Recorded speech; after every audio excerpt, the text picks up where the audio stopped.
All right. Dynasty Junkies, episode 92, part of the Dynasty Addicts Podcast Network. We've got a great show for you tonight. Thanks again for joining us wherever you are. YouTube, if you're listening later in the week, we appreciate those downloads.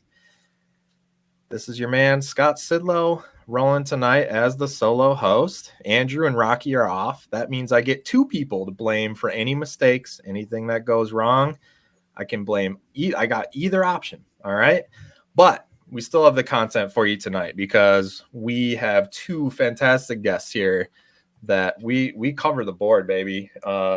Geography and fantasy wise, we're all over. So let's get right into it. Dwight, how you doing tonight, buddy? Tell us where we can find you on the Twitter machine and what you've been working on. Sure. My name is Dwight, like you just said, FF Peebles Champ on Twitter. I work over at Dynasty Nerds, Campus to Canton. Kind of do a little bit of everything. I'm more behind the scenes. I don't write as much as I used to. I do a lot of editing, video editing, article editing, just a little bit of everything, man. So. Love it, man. I've been reading and or listening to you for a long time, so it's awesome to have you on here. And have my guy, Sergio Bolanos. Brother. Hi. Thanks for joining us, man. Thanks to you. I appreciate the invitation. And well, I'm from Mexico, and I'm part of a podcast also of Dynasty Football. And you can find us at Fantástico Tocho. We are trying to improve our skills in Devi, so that's why we know each other. And we also are. I'm also at Sergio DBR at Twitter. So sorry if you don't understand sometimes, but I'm a little bit nervous. And because of my English, it has been not used in the last year. So I will try to. Your English is better than Rocky's because he's from Philadelphia. So don't worry, they can understand you better anyway. Exactly. It's so good, man. Don't worry about it. That's good. You can just always yell out "goal" real loud, and we'll be fine. So the real football, of course. Yeah. Yes. Sergio, are you a soccer fan, or have you been just completely excommunicated from your fellow countrymen? No, I used to follow it, but it's a lot of tradition here in Mexico.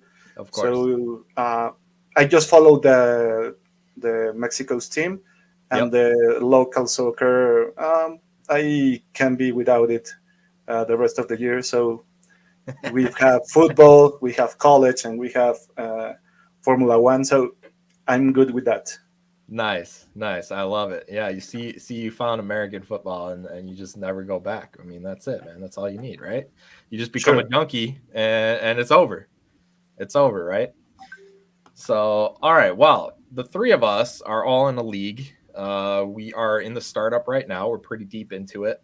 It's called Campus Heroes. Maddie Big Chest, who actually designed our logos and some of our graphics and stuff here at Junkies. He put the league together. He's the commissioner. It is a campus to Canton. Well, it's not quite a campus to Canton league. It's a deep Devy league. So it's about 20 rounds of Devy, which we have not done our Devy draft yet. We're still in the veteran portion. So we're going to talk about that a little bit. We'll kind of talk about our teams and some strategy and, maybe just talk about a couple maybe surprises, if there was anybody that maybe went higher than you thought, or maybe somebody who's still too low right now. We're coming into the draft, so everybody's focused on rookies, and that means you can generally get some values with veterans. So, we'll jump into that. Let me talk about. I'm going to start with my team a little bit here and just talk about what's happening with the draft and how it's going. So, I had the 109. I believe is where I started. Yep, 109. And so again, super flex league. I know I'm at a disadvantage Devy wise with most of the guys in this league. A lot of these guys are Devy guys. They know more about college football than I will ever know or ever want to know, probably. And so I felt like I had to get quarterbacks and tight ends, thinking those would be some of the hardest positions to fill through the Debbie. If we go 20 rounds of Debbie times 12 teams, that's 240 players. So we're going to go pretty deep into that Debbie pool. And if I'm at a disadvantage, then I'm going to have to maybe get lucky with some running backs or receivers. But let me at least get my quarterbacks and tight ends. So my first 3 picks with Dak, Prescott, Matthew Stafford, and Mark Andrews kind of gives me that core. Everybody thinks Dak's so old. He's only 28. So, I've got him locked in for the next few years. Stafford's still looking good, playing well, obviously. And Mark Andrews is my tight end 1. So I get to build around those 3. One thing that usually I like to go with the young receivers. I'll kind of forget running back, which is my typical strategy. And I kind of started doing that here with my core. Beyond those 3 players, I also added DK Metcalf and DJ Moore. And at that point, you could kind of go any direction, right? There's going to be a pivot point where you're going to say, well, I'm young and maybe I'll build towards the future. Maybe I'll productive struggle. Or you're sitting at the 604 and Travis Kelce falls to you. And then you got to make that decision. If I take Kelce, I've got a window. So I've got to go and try to win now in this year or definitely by next year. And so I did that. I took Kelce at the 604 and I doubled up. So I have Andrews and Kelce, and it is a tight end premium. And so now with those 6 core guys, after that, I just started adding kind of the value I felt that fell to me with veterans. And I mixed in some younger guys too. But overall, it's looking more like a win now roster. So I'm just going to quickly talk about mine, and then I'll stop talking for a few minutes here. So at quarterback, I have Dak, Stafford, Mitch Trubisky, Daniel Jones. I took a couple of these guys later just to kind of fill in here. It's nice to have a third, maybe 4th starter. We'll see what happens. Wide receiver, I ended up with Brandon Cooks, Jamison Crowder, Corey Davis, DK Metcalf, DJ Moore, Chris Olave, Allen Robinson, Justin Ross, Anthony Schwartz. So obviously a good mix there of vets and some of the, rookies here. Olave, Justin Ross, definitely dart throws, although Olave, I guess, is kind of a maybe top 5 consensus at this point. And then tight ends is where I feel is my strength. Mark Andrews, Travis Kelce, Evan Ingram, Hayden Hurst, Logan Thomas. I feel like all 5 of those guys could be in play for me at some point this season. So I'm hoping that I'll be starting, or not hoping, but I'll probably be starting 2 or 3 tight ends as opposed to running backs at this point. Since I pretty much punted running back, I've got Michael Carter, James Cook, Kenyon Drake, Zach Moss, Raheem Mostert, Ramondre Stevenson, and James White. So obviously probably the worst running back core in this league, and it's probably not close, but that's okay. That's kind of what I like to do. That's the strategy I typically build there. So, all right, let me ask you guys, Sergio, I'll start with you. Anything jump out to you there where you're like, man, that pick was just way too high, or maybe a pick you like? You can give me some credit. I am the host. So, I mean, it would be nice to, feel good. But either way, anything that jumps out there. Yeah, well, if you didn't take Dak Prescott, I would go for it. So okay. I needed to change my strategy because they were top quarterbacks at that point. So yes. I guess Prescott was the last one. So that was a good addition. And I love to have a 2 tight ends premium also because we have a premium tight end in the league. So these guys will have a lot of volume and points. So I like it. The only thing I don't like of your picks at the 7.9, it's Allen Robinson because of the last year.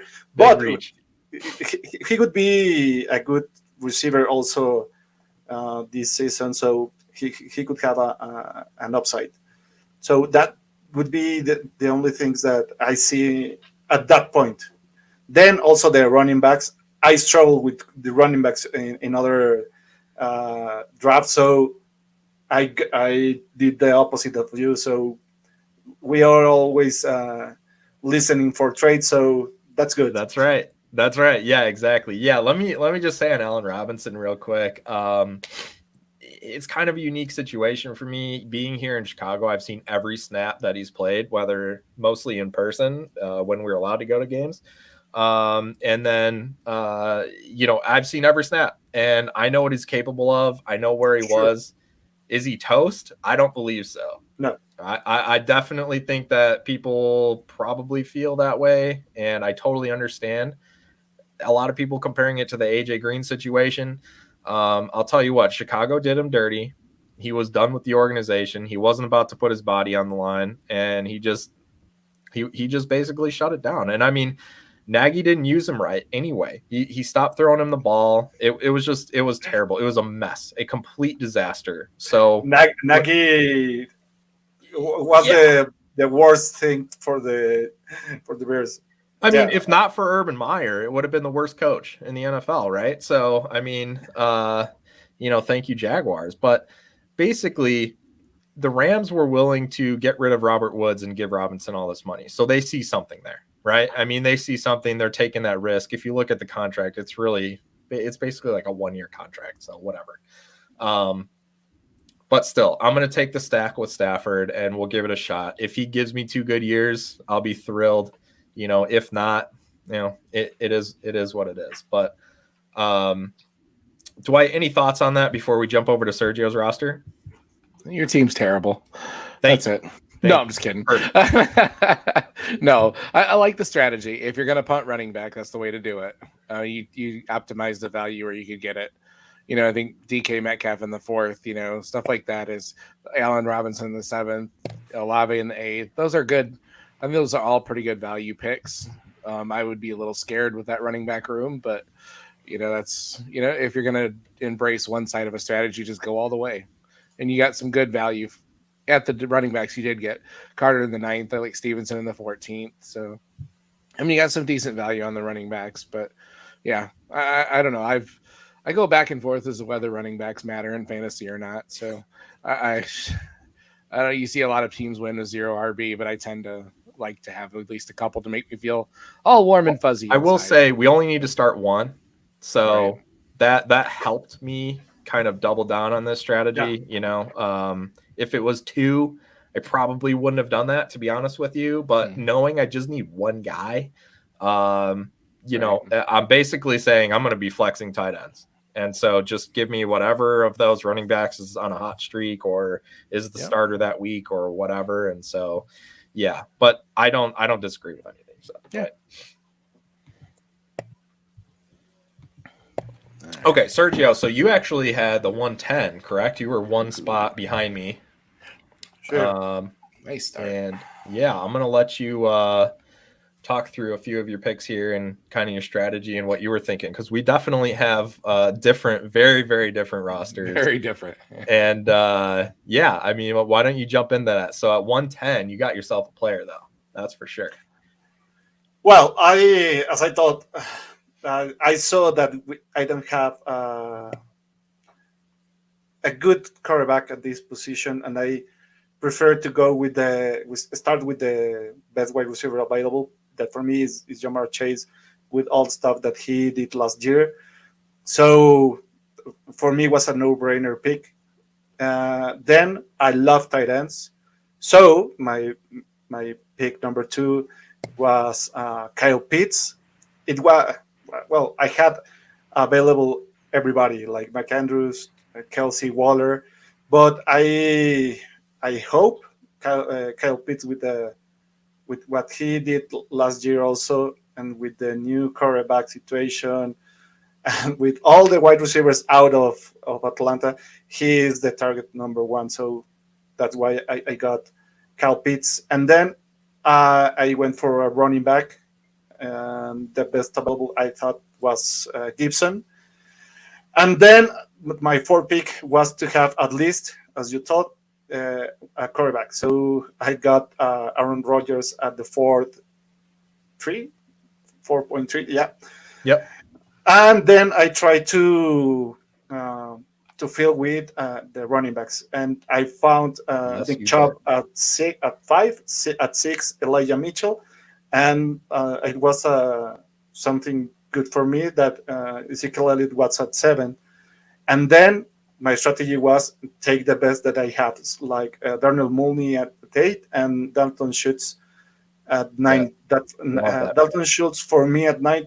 I saw that everybody. Well, I guess at this point of the peak, we have like four or five teams that didn't have a tight end. So it was good for me for finding Schultz at this point. Yes, I love that pick as well. He seems to be falling a little bit further, which, you know, people see what he did at the end of the year and think, well, everybody was out. Well, I mean, Amari Cooper's gone, so he's not coming back. Gallup will be coming back at some point, if not full strength at the beginning. So, yeah, I like Schultz. I know they're going to try to work out a long-term deal with him. That's why they cut Jarwin. He's a guy I have a lot of shares of, so I like him a lot. And I mean, I like what you did here. I think your team's competitive right away. You still have enough young pieces. If you have a team basically that you can compete right now, but if things don't go right early on, you can move some of those pieces and still build around your young core. I mean, anytime you start Chase, Pitts, Gibson, I mean, I don't think you could go wrong. I don't care what strategy you want to do. Those are three great picks that you should have in place for a long time. And honestly, Pitts at 15 overall, I think is a bit of a value. I mean, I saw him go at 8 overall in another startup just, a couple weeks before that. I saw him go at 10 and another one at 11. So I Yeah, felt like 15. I thought that was actually good value, which seems kind of crazy, but it is. So I definitely like everything you did there.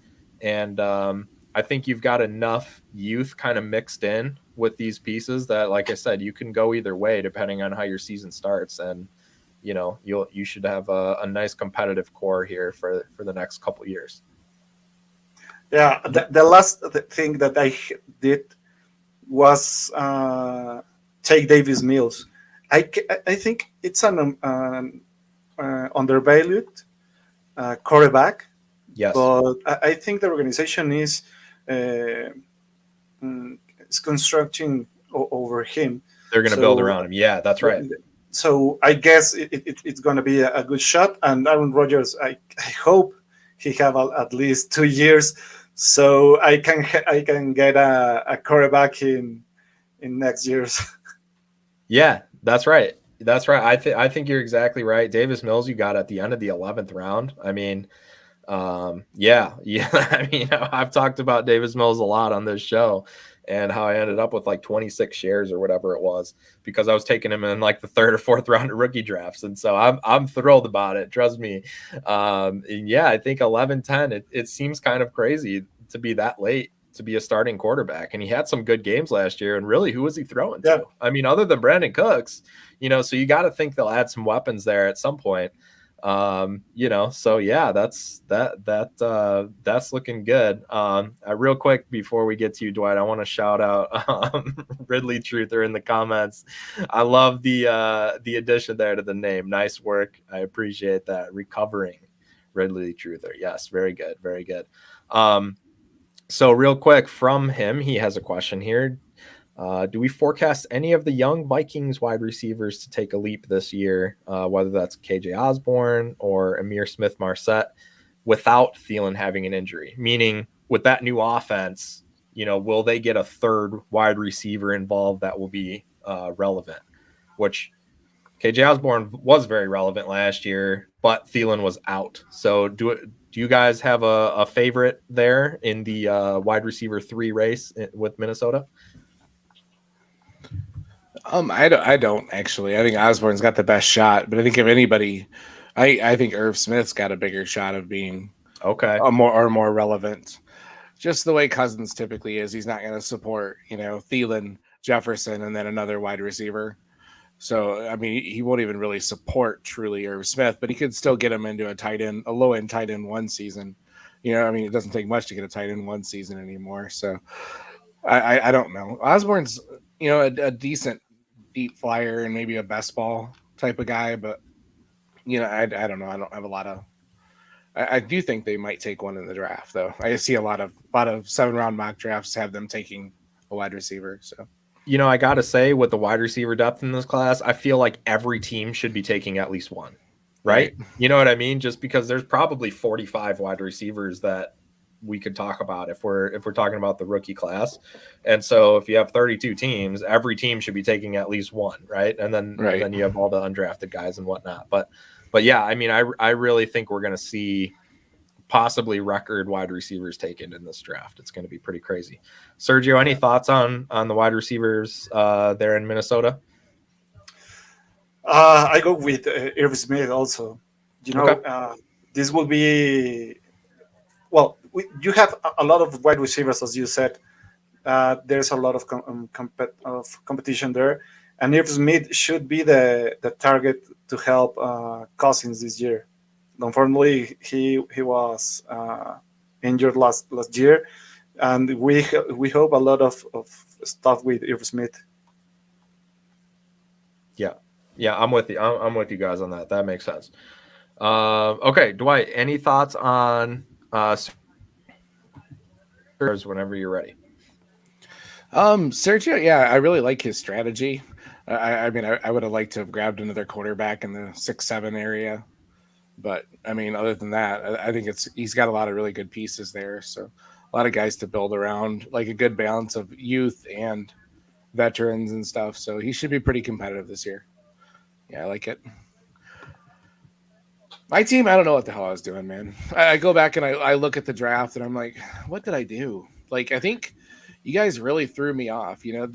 When you're in a super flex draft, you never know what to expect. I certainly as hell didn't expect 9 of the first 9 picks to be quarterbacks.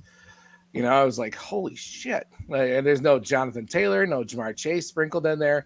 It was just bam, bam, bam, bam. I was like, so I actually panicked a little bit and took Burrow at 6, which it's fine. That's fine. It's not bad, but after looking at, Kyler next, I probably should have taken Kyler before him, but it was also a homer pick. I'm a Bengals fan, so it was kind of, I don't think I have hardly any shares of him, so it was just kind of I'm on the clock. He just had a great season. Let's go. Yeah, that's fair. So that's fair. Then, I have no issue with that. Right, and then I got lucky enough to, I think, at 6:07, I took Brady. I think it was the day he announced he was coming back, and I was really close to being on the clock. I think if it wasn't like right away, but it was like the next morning, and I'm like, bam, there's my quarterback too. So I was lucky to fall into that. I went Javonte Williams 2nd, Eckler in the 3rd, which I really like those. Diggs in the 4th, Kamara in the 5th. I went with the more veteran guys, with Eckler and Kamara there. But the rookies were going off like crazy. I mean, shoot, I was talking on another podcast about this. I think in ours in particular, I think Breece Hall went in like the 4th, and I was just the rookies were coming off really early, and I'm like, so it pushed me toward the veterans, and that starts happening. So like you said in the before we started this, I started to take more of a veteran route, and then I took Juju in the 8th after it was announced, he was going to pretty much be the only one there after all this. Howell's a flyer, Beckham's a flyer. And I just started picking up vets. And my first tight end was Noah Fant at 12, but I like that value. Yeah. In round 12, but then I started, just took a couple dart throws on a couple guys like Brevin Jordan and CJ Uzama and Jeremy Rucker and Coulter. I just went that's usually what I do in most leagues. I don't usually pay up for a premium tight end. It's just not something I love doing. So, and I just took a bunch of veterans that I thought were good flyers, Matt Ryan, Kenny Galladay, Chris Carson. And I'm hoping I can make up for it on the Debbie side and have some young guys there ready when all these guys fall off a cliff in 2 years. So that's right. It was definitely a strategy. It's always fluid. I wasn't going into planning this, but it just kind of the way it fell. So I'm happy to have Burrow and Javonte Williams to kind of cornerstone it though, and Stephon Diggs. So those are 3 really good. I really like that. So yeah, I mean, we talk all the time about putting points in your lineup, and I mean that's what you did here. I mean, this lineup's going to be filled with points, and so we'll see what the top end could be there and how long it lasts. But hey, if you come in and you win year 1 or year 2, and you're playing with house money, and you just backfill from there. So absolutely nothing wrong with that. Sergio, what are your thoughts on Dwight's draft here? Well, first of all, Joe Burrow, I guess, is a good pick in that point. I, how to say it? I think it would be the cornerback number 2 this year, with more confidence and everything that he did last year. I don't know why it was the number 6 quarterback. If I would pick on the third or fourth, I would go with Burrow also. Javonte Williams, I love that guy. So I'm just waiting that Melvin Gordon don't sign again with Broncos. Yeah. If that happened, Javonte will be the running back number 1 this year. So we need to wait in that case. So here you have both picks, spectacular. Eckler at third was it was so cheap to have it at that pick. Yeah. And also Stephon Diggs also at the. I believe that was before round. his extension, right? And so people were kind of thinking, "Oh, is he getting old? Is he going to resign? Whatever." And yeah, then, but you know how the value by himself, it's spectacular for Diggs. Yeah, agreed. Also, Kamara, and at pick number 6, Tom Brady. I think. Let me see. Yeah, I was waiting the next round to pick Brady, and you win me that pick. I hate you for that. I was targeting that one, and also I think you pick also Matt Ryan in the next round that I was going to have it. So the only thing I feel is that Noah Fant, it's a good pick in the 12. And the only thing I don't like a lot, like CJ Usama, but you get it like for free at 21. Yeah. So that Fair was point. a free pick, and basically that helps you a lot because the vets that you have are very strong, and will give you the first year of a strength team.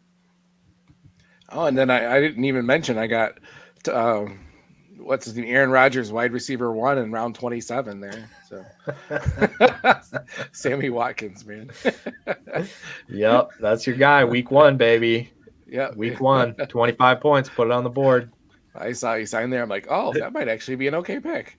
Like it was Just at least throw. one at least one game in the year. Yeah, because I mean it's not too consistent. What did you guys think of Deshaun Watson going 105? Were you surprised? Yes. I don't get his it. value just all of a sudden, it's back. Okay, he's good. Let's go. I mean, just I thought he'd be maybe second. I thought second even would be like, okay, well, that's a nice value rebound, but he went 105. It's like, wow, he went ahead of, you took Burrow at 6 and then Kyler, Russell Wilson Dak. went 108, leaving me Dak at 9. So I was thinking at 9, I'm screwed. I'm not going to get one of my top, 5, 6 quarterbacks here. And then to me, there's a little bit of a tear break. And so I was thrilled with that. But can you believe Watson went 105? And I mean, do you think, I don't know, do you think it's going to pay off? Eventually. Yeah, right. If he doesn't need him this year, which his team is young. Yeah, so I don't guess know. if you're looking at it from that standpoint, then it probably will work out very well. I don't think this year Watson would be a lovely quarterback on fantasy points, but maybe this could help Who them. knows? Yeah. Yeah, right. There's a lot of risk at 105. Yeah, so it could pay off. So I wouldn't take that shot. No, I wouldn't. I wouldn't either. I'm a big proponent of like you can't win with your first round pick, but you can lose with your first round pick, right? And so I mean a little bit more of a maybe seasonal strategy there or thought process versus Dynasty, but still So we had 9 straight quarterbacks, and then Chase, Lawrence, Taylor, and Swift go at the turn. 112, 201. He goes Taylor Swift. So he should change his team name to that if we didn't have a theme. But that's tough, man. Starting with 2 running backs. I mean, that almost like it almost. Oh, that was our boy Swags, by the way. Shane Swagger. And I mean, I love those 2 guys, but starting a dynasty draft with 2 running backs. Oh, woo. I don't know if I can do that. I don't know if I can handle but it's their second and their third year for those running backs. You can have a good value to trade them more around their 5th or 6th year if you don't if you are in trouble to get more running backs. So, true. You can do it with these 2, not with others. Right. That's he followed it up with the 2 young quarterbacks with Tua and Zach Wilson. So that was kind of smart. I think he might have maybe hoped a little bit better options would have came around, but those are 2. Why not? You know, yeah, he could have a very good team, or it could. Yeah, you got Kittle at the 5th. How did Kittle fall to 512? Right. So What? he gets 2 quarterbacks, then Kittle and Elijah Moore. I mean, wow. Yeah, how did Kittle fall? How did I miss that? Anyway, rewind. No, I'm just kidding. Okay, so let's we can kind of wrap this up. But if there was any thoughts you guys had on anyone that you were shocked to see that went really much higher than you thought. I know Dwight, you mentioned Breece Hall went super high, or anyone you thought that really fell, but Breece Hall went 301. Yeah. So think about that for a second. Breece Hall went 301, right behind Tyreek Hill and Jalen Waddle, right ahead of Malik Willis went 302. CeeDee Lamb and AJ Brown went 303 and 304. So me personally, I'm taking both of those receivers by a mile. But crazy to see. And that was, by the way, the team that had the first pick. So he started Josh Allen, and then at the turn, he got Waddle and Breece Hall. So, I mean, I kind of figured we're with a lot of Devy guys, right? They're going to maybe kind of prefer those rookies. So I was kind of thinking that it might go that way, but it still was shocking to see them go 301, 302 like that.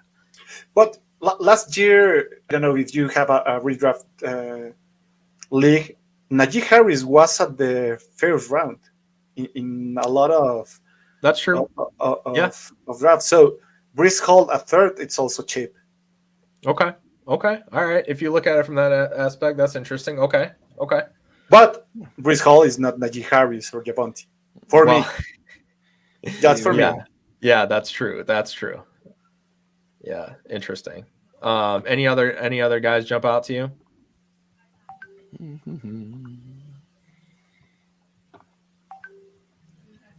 I was pretty surprised that I mean, I figured vets would fall. But George like Kittle at 5. Cam Akers went 503, and I was like, wow, that was a little crazy. Yeah, I think that's a little early for me. I think I got him in the 16th round in one I did last year. Just thinking that, hey, at this point, if he comes back, I'll make a profit, and if he doesn't, I'm not losing anything. But yeah, if he's all the way up to the 5th, then I should be sending some offers. It wouldn't be as bad if it wasn't in front of Kamara and Chubb and guys that are much more proven. That are Also Travis Etienne. That was crazy too. Yeah, he hasn't proved anything. I like it, but as you said, you have Kamara, Chubb, Elijah Mitchell, Fournette in later picks, and you take these 2 that haven't proven a season. So I don't know. It was for me what was much. And by the way, for the listeners, we're talking about a lot of really experienced people in this draft. This wasn't just like some random Twitter league that was like, hey, anybody just jump in. Like there's a lot of guys in here that are, we're talking, campuscanton.com and A lot of big sites, a lot of the guys that we're all listening to on podcasts right now, talking about rookies and everything, guys I've listened to and read their work for a long time. So it's not like these are just like, oh, hey, it's my first Dynasty league and I'm giving it a shot. I mean, these are really experienced guys that are making these picks. So obviously, hey, we could be totally wrong, right? But also at the same time, that's what makes it so great, because if we all have the same opinion, then, why are we even playing this game, right? So, just very interesting. I think the rookie hype this time of year, that's kind of the fun thing about doing a startup right now, is the vets tend to fall, because I think people get in the mindset of like, well, these rookies are, you think about them individually, but once you put them on a team, now all of a sudden it's like, oh, well, geez, they're not even the top guy on their own team. How are they going to give me that production? You're not really thinking that. And then we have the draft, and then all this kind of shakes up and changes, right? And all of a sudden those vets start moving back up, and then the rookies maybe could become values too, depending on landing spots. So, hey, different times of year, doing the different strategies, and you kind of see how things all shake out. But I use a lot of, personally, for my other leagues, when I'm making trades, I'm looking at startup ADP, or just looking at startups in general to say, well, Cam Akers just went in the 5th. I might throw, offer him out for a couple players that I like a lot more, right? Because, but again, it's one team, one player's opinion. So maybe that's not his true value, but hey, if he went there, I'm willing to take a look. All right, let's move along here. We'll talk a little bit of rookies here before we jump into our Find Me a Trade. I want to get one player. Ideally, I want to talk about a couple players here, and I've got some specific questions for you guys. But just in general, I'm going to pull up some ADP. Dwight, let's start with you. You could start anywhere you want. I don't care. Just we'll make it easy.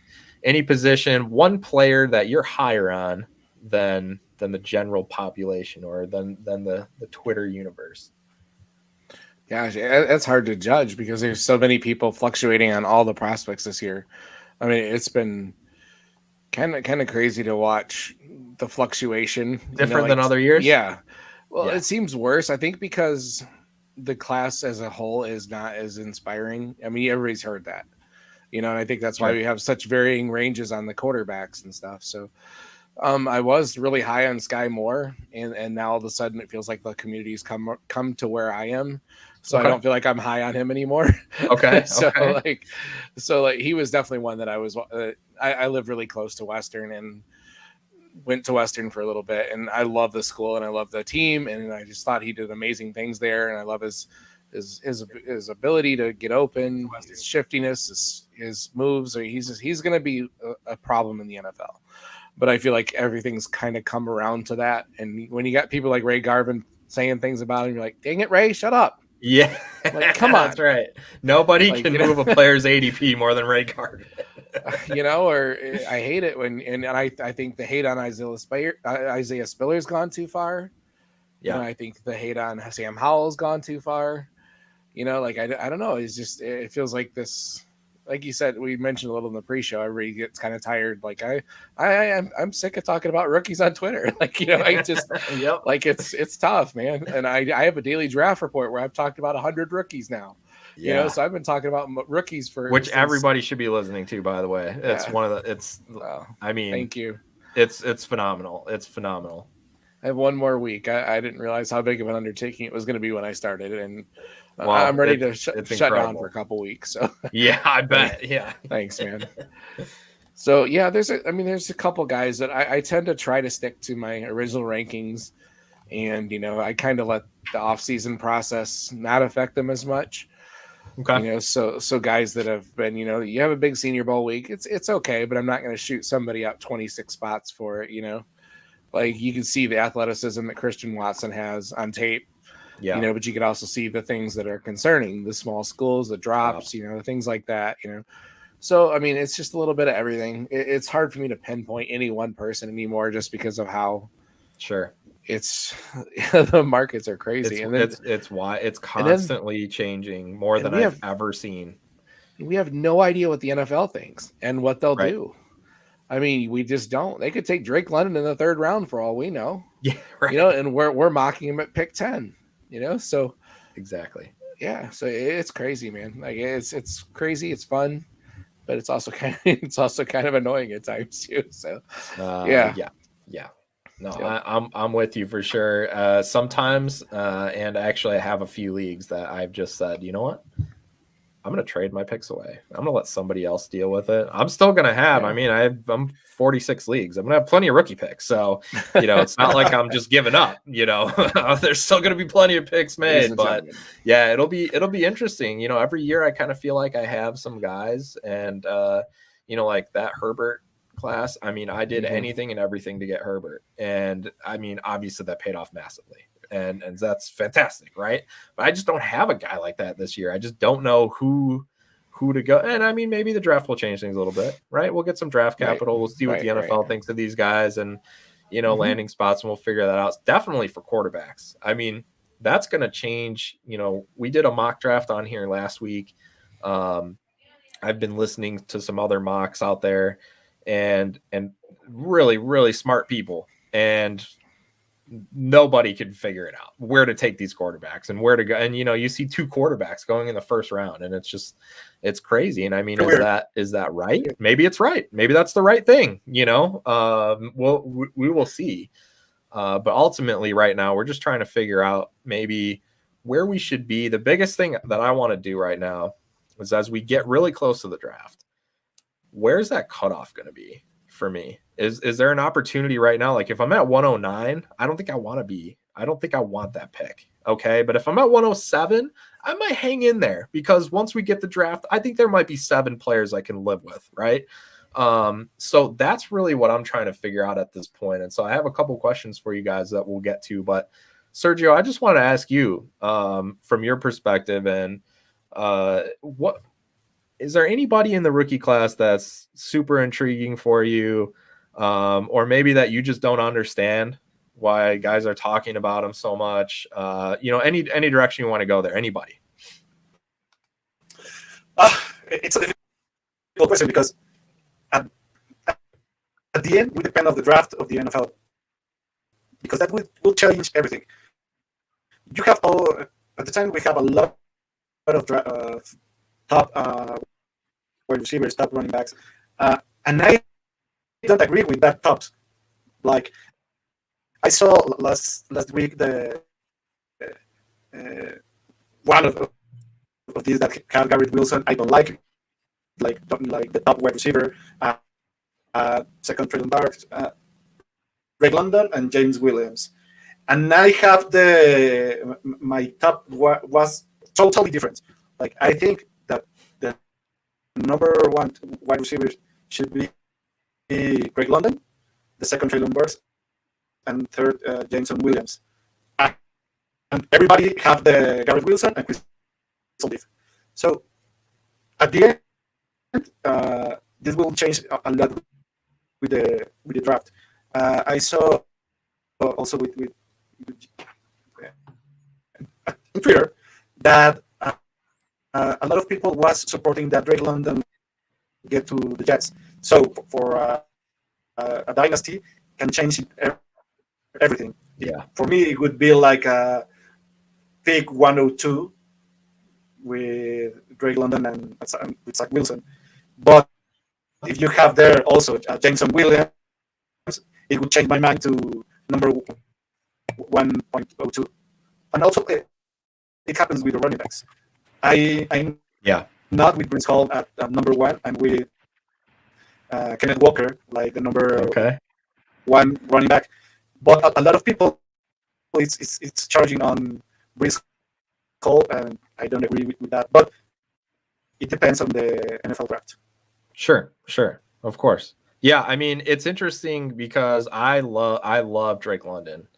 I love him. I'm a Drake London guy. And then you have all these people that are like, oh, well, all the contested catches and he can't separate. He's N'Keal Harry and he's Laquan Treadwell and he's, and I mean, I think you got to look at percentage of contested catches compared to overall catches or overall targets, however you want to look at that. it was much lower than those guys. I mean, Laquan Treadwell, every catch he had in college was contested. Drake London, I mean, he got 11 catches a game, and his percentage was a lot smaller because he had that volume. So I'm still a Drake London guy.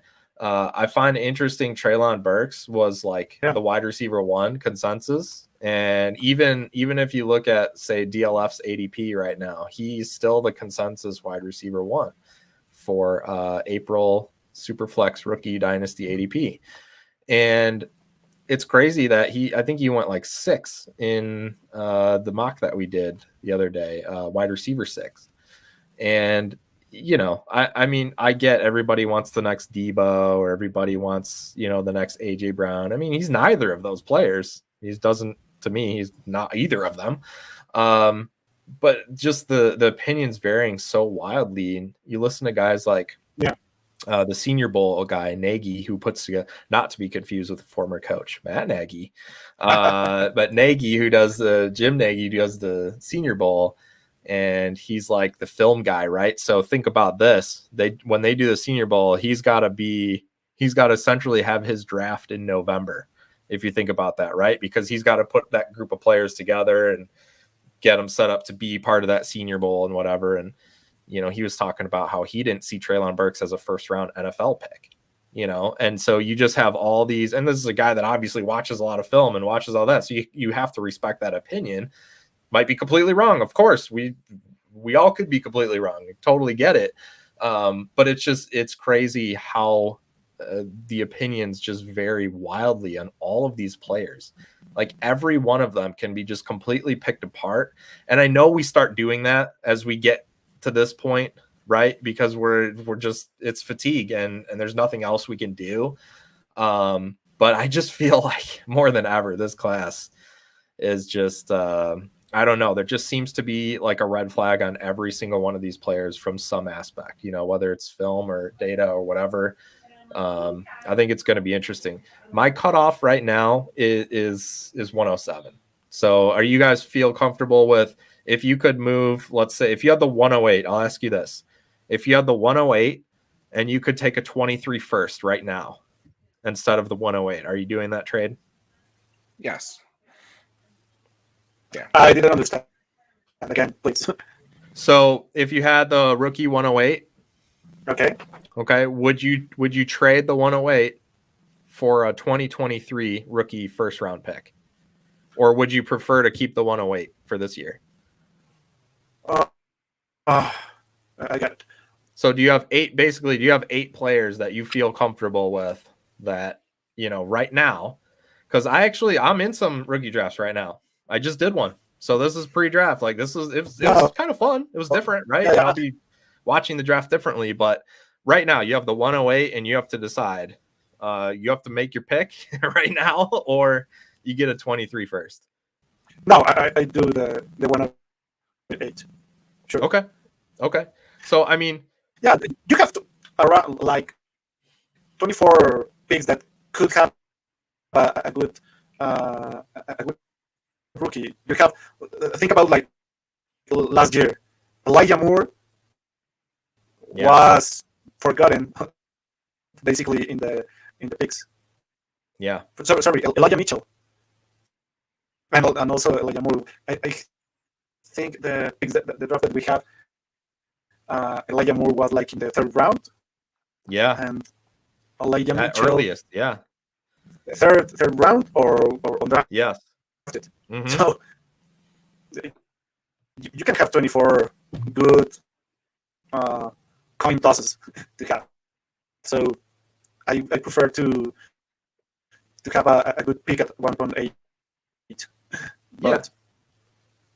I mean, see, we have three people on one podcast, and we don't have a consensus, right? So I mean, that's just kind of a microcosm of this class, and how everything's going with that. But essentially, I think you have to look at that. You have to know your league, and you have to make that decision. And maybe the reason that I say that is because I don't think this class is going to give you the opportunity to make that decision on the clock. I don't think if you're on the clock at 108 and 7 players have been drafted, I don't think you're going to be able to trade it for a 23 first. You might be able to in some leagues. Obviously, every league's different.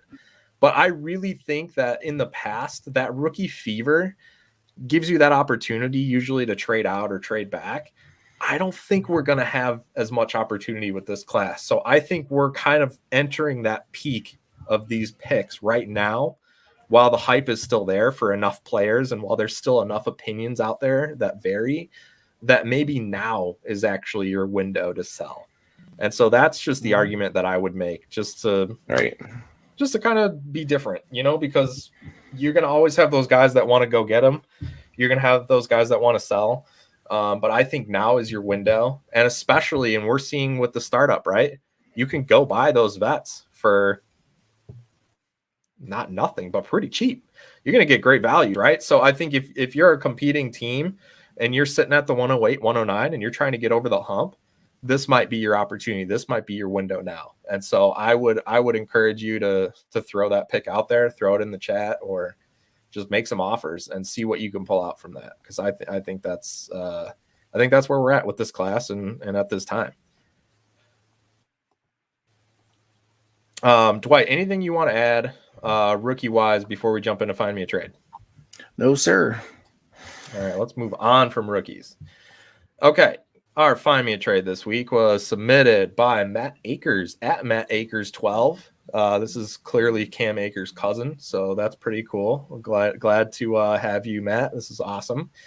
This was an MFL league. We have a lot of submissions from sleeper leagues, and we love you guys and we love your submissions, but I needed an easy week this week, so I've had a lot going on.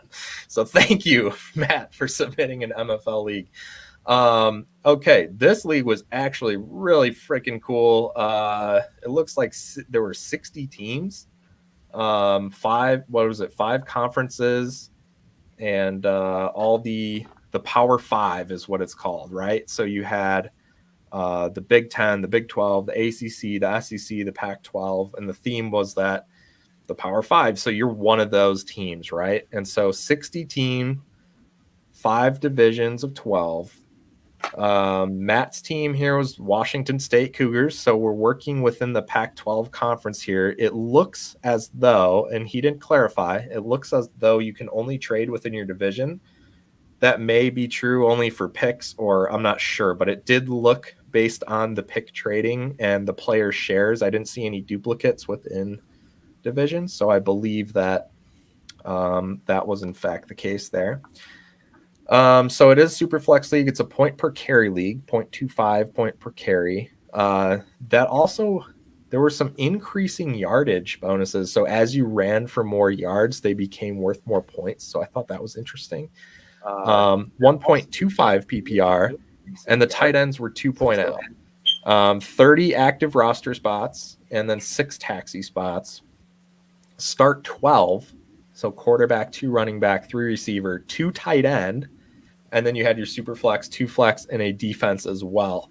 So start 12, pretty deep there. I like that. 2 tight end. That's interesting. And that, I think that's going to come up a lot here with our trades. So as far as draft capital, not much this year. The 305, 307, and 406. And in 23, though, he has 2 firsts, a second, 2 thirds, and a 4th.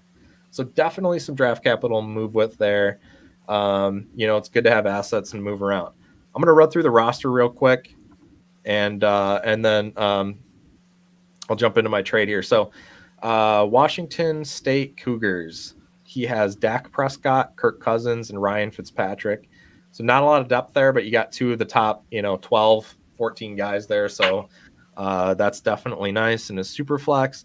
Kellen Mond on taxi, so really nobody of note there. But if you have Kirk Cousins, I guess that could make sense, right?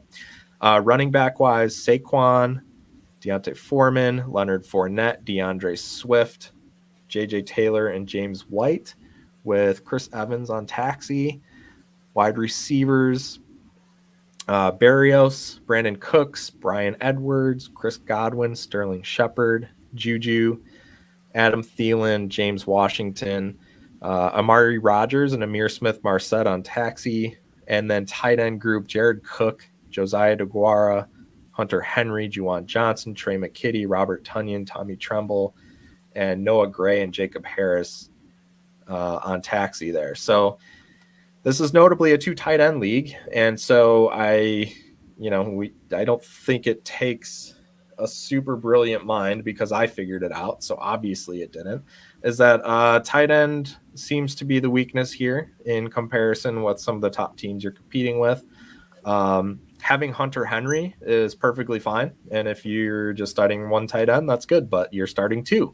So now you're probably starting Jared Cook as your second tight end, which at this point for this year, that's, he's a free agent as of right now. We'll see where he ends up. Robert Tunyon, maybe he comes back and has he's going to need to score a lot of touchdowns to be relevant.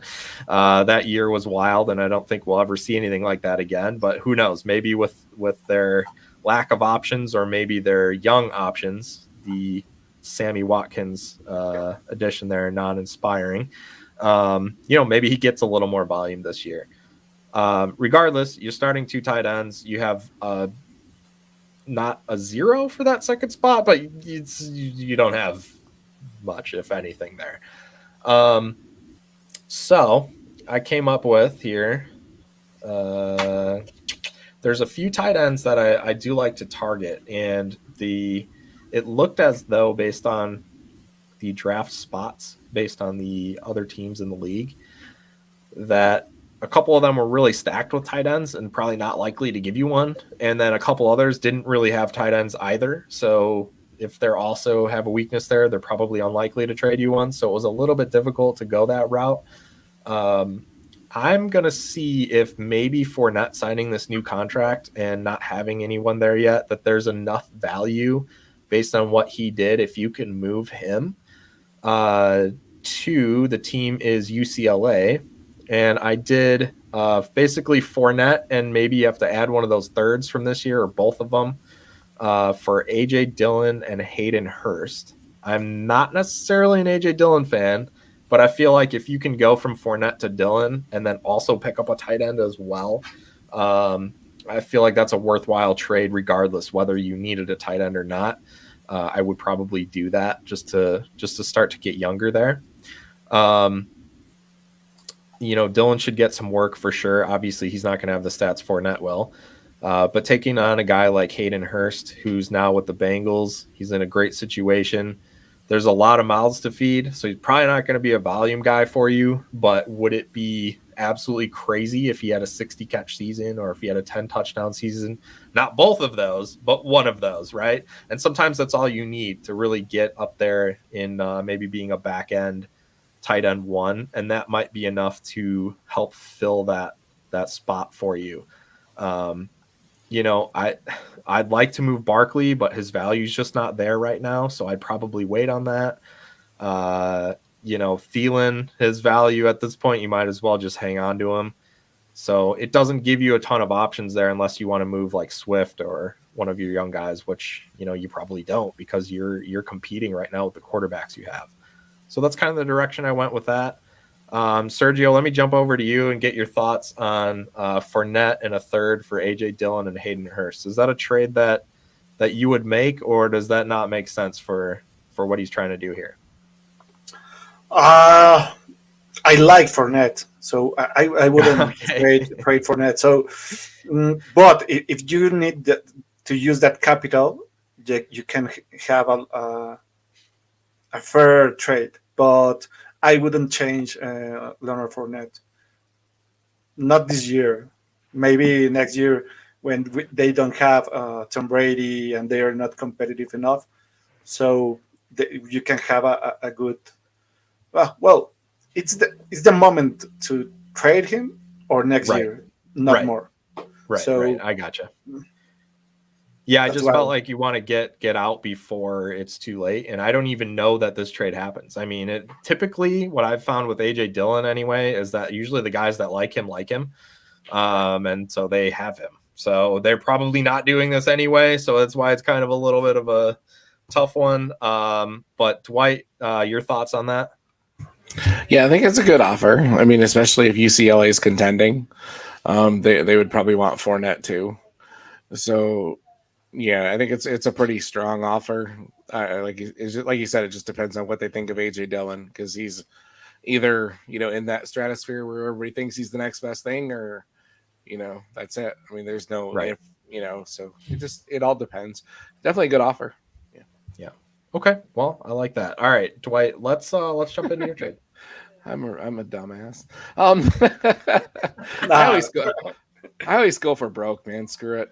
All right. So, I love mine was a small trade, so now we got a big one. Let's go. Let's do it. I didn't know if I was supposed to be like maybe going a little safer. So I targeted No, this is good. We got three different mindsets here. This is great. I love it. I targeted Washington. He has Kelsey, Mark Andrews, and not a lot of other stuff. Like his team's pretty weak. He's obviously going to be building for a little while. So I think you go big and you push all your chips in. He also has Jalen Hurts. So you need another third quarterback. Everybody seems to think that he's going to be on his way out in a year or two. So you should be able to get him, somewhat reasonable. So I agree with that. I'd look at my 2023 first. I'd gauge which one's later. I wouldn't, if you've got one that's obviously going to be the 12, I would try to throw that one in there. And then I would try to get Kelsey, but I may go a little bit bigger and try to get Hurts. And then I'd possibly even shoot for the moon. Give that 2023 first and Swift for he's got Josh Jacobs, Jalen Hurts, and Travis Kelsey. I mean, just go for broke. I mean, that's pushing all your chips in. And I think that guy would snap it up so fast that you wouldn't know what happened. I agree.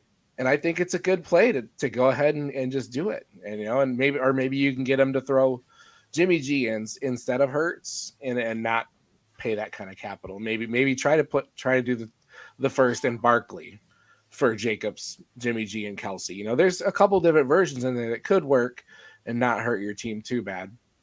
And I put Arizona's also enticing because they have a lot of quarterbacks like Goff, that you get one cheap, and you could probably also get Keenan Allen as well. So there you go. That's another team where I think I would target. So I would go after Washington and Arizona in particular. Awesome. I love it. I definitely love that. Yeah, I mean, Swift is the obvious piece to move if you want to get max value and get enough pieces back here. So yeah, I mean, that's a trade that would happen. And honestly, Jacobs, he's one of those guys that I went from 0 shares about 90 days ago to now I have 6. So I mean, I feel like he's going to have a floor. He's definitely going to have a role in this offense, and he might not be significantly different than Swift's production. We'll see if he can ever catch a pass, but he caught almost 50 last year, I think. So it's not bad. Actually, I think he was 53 last year. So more than you think. But yeah, adding Kelsey and then making Henry your 2, that's pretty nice. Okay, Sergio, what are your thoughts on that trade? And then you can go right ahead and into yours. I love that trade. Like a great running back and the first pick of next year. I don't know if this could go on, but definitely I love that this kind of trades, that it's a good bet for the team. Definitely. All right. Tell us, Sergio, about your trade you came up with. I like this one too. Well, I don't think that he needs another tight end, because if you see the rest of the teams with tight ends, there are a lot of people that it's in need of the tight end. So I think that everybody will go for a top tight end. So in my particular likes, I think he can get Dan Arnold for free in the waivers. I don't know if he have waivers. Okay. Waiting for the spot where Arnold will be. And I would use the Saquon Barkley card, because the name of Saquon Barkley, we know that he didn't have a good 2 seasons, but he's Saquon Barkley, and we know all the potential that he has. And there's a lot of people that I think still love what Saquon can do the next year. And because we have 3 wide receivers and 2 flex, I think he can strengthen their wide receivers. So I would use Saquon Barkley and maybe a third round of 2023 to get Darnell Mooney. from Arizona Wildcats, because Arizona Wildcats don't have a strong running back. So he may be on the look of a good running back. That's why I would try this kind of trade. Okay.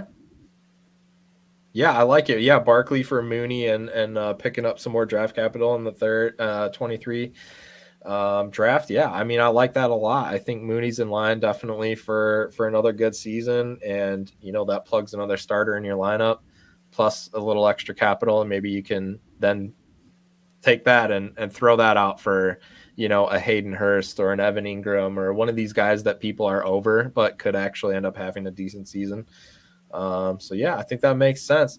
Man, Matt Akers, cousin of Cam Akers, thank you so much for the submission there. I hope we gave you some different things to think about. Definitely reach out, let us know how it goes, and wish you the best of luck there. All right, guys, let's wrap this thing up, baby. We're just a little over an hour. So hey, let's finish it up. Sergio, one more time, if you want to tell people where they can find you. They can find me in my Twitter at Sergio DBR and at Fantastico Tocho. Love it. And Dwight? Yeah, if you don't like my trade advice, you can find me at Sharp Review on Twitter. If you do like it, I'm at FF Peebles Champ and work at Dynasty Nerds and Campus to Canton. Love it. Thank you both so much for jumping on here. It's a lot of fun. I'm looking forward to this league that we're in together. I'm sure we'll have some future chats and some trades and all that good stuff. So yeah, real quick, just want to Dynasty Addicts Podcast Network, we're going to be doing a live draft show on draft night 2 weeks from tonight. That's April 28th. During the first round of the draft, we're going to have everybody from the network will be on. We've got some awesome guests lined up too. We're just going to be hanging out, shooting the shit, doing what we do. So it's going to be a great time. So you can have that on while you're watching the draft and get some instant reactions there.